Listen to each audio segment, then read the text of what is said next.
What is up, you sexy beasts? I hope you guys are doing well. Welcome back to another video. Welcome back to my channel. My name is Ricky. I would love if you would subscribe to the channel, join the Sexy Beast tribe. You know what I'm trying to do right now? I'm at home all by myself and I'm literally trying to imagine each and every one of you on the other side of this camera, on the other side of the screen. I get about between 1,000 and 4,000 people viewing these videos, so I'm trying to imagine you. Thanks for being there. Thanks for keeping me company. Believe it or not, it can be quite a lonely thing making videos here on YouTube, but seeing your encouraging comments and just visualizing you here with me makes all the difference. So again, thank you so much.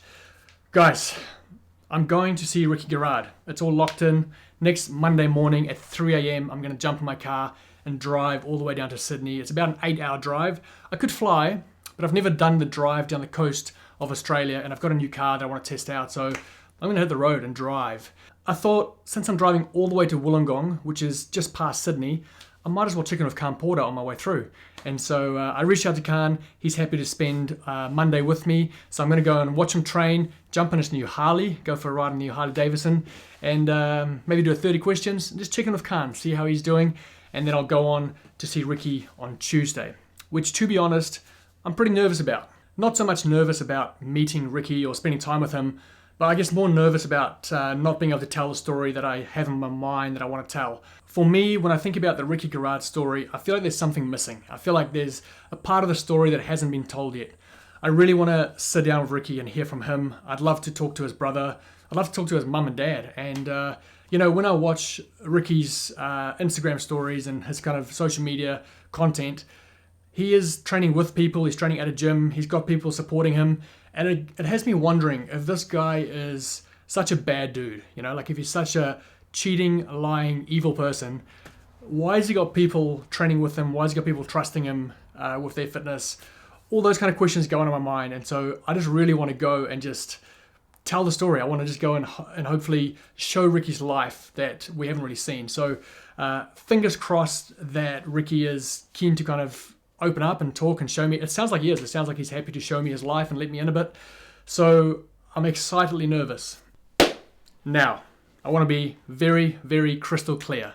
I do not support what Ricky did back in 2017. Cheating and then lying about it, that is not excusable. That is not something that I support or I stand for.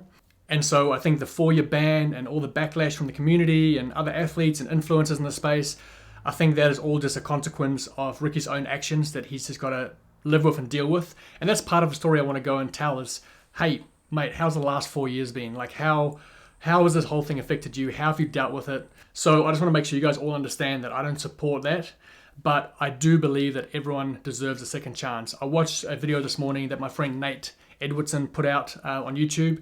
It's about an interview that Ben Bergeron had on his podcast.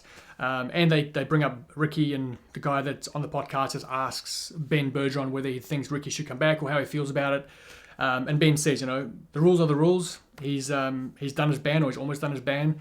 So the rules state that he's allowed to come back, so that's completely fine. And he also mentioned that everyone deserves a second chance. And I agree with that. I know for myself, I've made some pretty major mistakes in my life that I regret and I'm not proud of.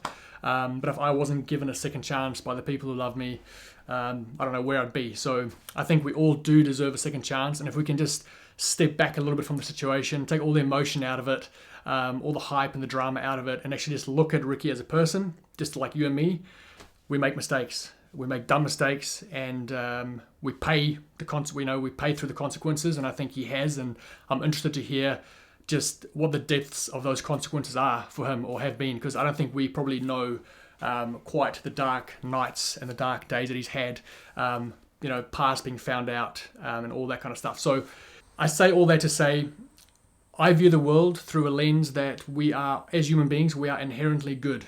We are born good people, and we are corrupted through life. The situations that we find ourselves in, the people that we rub shoulders with, the events that happen to us, we get broken, we get corrupt, and we lose our way. And I want to tell that story from Ricky's point of view. I want to know, where did things go wrong? Why did he make that decision? Why did he feel that he had to take performance-enhancing drugs to do better at the games? Why did he feel he needed to do that? I'm pretty confident there's probably more to it when it comes to Ricky's personal life and that time in his life, why he felt like he needed to do that when it comes to insecurities and identity and all that stuff for a young man. I'm hoping that I can draw some of that out of him and get some of those answers. And so my hope is that he would be vulnerable and willing to share with us and kind of show us his true self. I think people's expectation of a comeback like Ricky's, someone who's cheated and now coming back into the community to compete again, I think people's expectation is that that person should kind of humble themselves and just go about their business quietly and just, come back in the humblest, quietest possible way. I don't know who Ricky is as a person. I've never met him, and I look forward to getting to know him more next week. But I think it's unreasonable, unrealistic to expect someone to change their personality, when coming back. Sure, there's some things they can do well and be mindful of, but I think Ricky's going to come back Ricky. Whoever he is as a person, he's going to bring that with him, and I think he should. Posting videos like he did after beating Matt in one of the games workouts last year during stage 1, and kind of going off the camera and, those kind of things probably doesn't help his case when he's already been painted as this villain in CrossFit. But again, I think Ricky should just bring Ricky. When he comes back, whoever he is, bring that to the table and let the chips fall where they fall. Not everyone's going to love you, and especially if you are someone who's a bit controversial and a bit outspoken, you're going to have people that support that and love that, and you're going to have people that absolutely hate that. I think that could be interesting. It could make the whole thing very fun to watch if that is who he is. Like I said, I don't know who he is. You can get these small glimpses into people's lives through social media, but I'm really looking forward to actually being in his world for a little bit and actually seeing it for myself, asking some tough questions of him and the people around him, and hopefully being able to tell that story to you guys. So I have this nervous excitement within me because I really want to tell a good story here. I'm not sure how I'm going to do that yet, whether it's just one big video or whether it's a series of 2 or 3 videos. I don't know yet. I'm just going to hit record on my camera and not stop the whole time, just record everything and try and tell a cool story. Look, I do think the Ricky Gerard story so far has been very negative, and it is a negative situation. He cheated, and so that's fair enough that the story around it has been mainly negative. And when it comes to media, I know for myself, being in the media space, grabbing onto clickbaity things and saying things that are interesting that people would watch and click on and read, that's just part of the media game. People do that, and so I think a lot of the content that's come out has been very driven by the clicks and the views and the shock factor. And again, like I say, it was his mistake, and a lot of the consequences that come with that, he's just got to carry. And I think the media kind of bashing is part of that. I do believe we can have justice and serve consequences in a way that doesn't compromise the person's dignity. I feel like we can dish out the consequences in a graceful way, in a respectful way. And I do feel like maybe the pendulum has swung the other way, where the Ricky bashing has been pretty intense. And again, I don't want to make excuses for the guy. He needs to just own his mistakes and carry the consequences, however brutal those are. And it looks like he is. I think most people, if they got found out for cheating and also lying about cheating, would probably just hide. They probably would just go away and not return, find something else to do. So I must commend Ricky for still being in the game.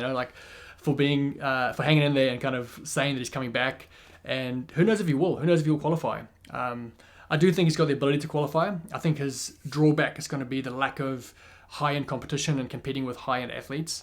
He hasn't had that exposure at sanctional events and games for many years now. 4 years is a long time. So to stay motivated and to keep working and to keep up with where our sport is going, it's moving forwards pretty fast. So for him to kind of stick with it and commit to making the comeback, even though he's so hated, that's commendable, I think. Regardless of all of this, next Tuesday, I'll be spending a full day with Ricky. I'll go down there, see for myself what the deal is, and fingers crossed, I can bring you a good story, bring you some good news, hopefully. And if you have anything you would like me to bring up with Ricky, anything you'd like me to ask, anything you'd like to see, let me know. I'll try and work it in there. And same for Khan. I'm looking forward to spending time with Khan, jumping on the Harley and making everyone jealous, really. Just gripping onto his great body, on the back of a Harley Davidson in Sydney, Australia. It's going to be fun. Awesome, guys. Hope you're well. I'm excited for this coming season. Lots happening. Hey, if you are into CrossFit and you are not registered for the Open yet, do me a favor. Join me. Join me in the Open. Be part of the community. There's been so much negativity in our sport the last year or two. But times are changing. It's a new time, a new season for our sport, and it'd be awesome to see people get back on board with the excitement of the Open. So jump in, join me on the leaderboard. There'll be lots of banter and fun times. So do it for me. Anyway, keep roaring love, eh? Stay very sexy, and I'll probably see you tomorrow.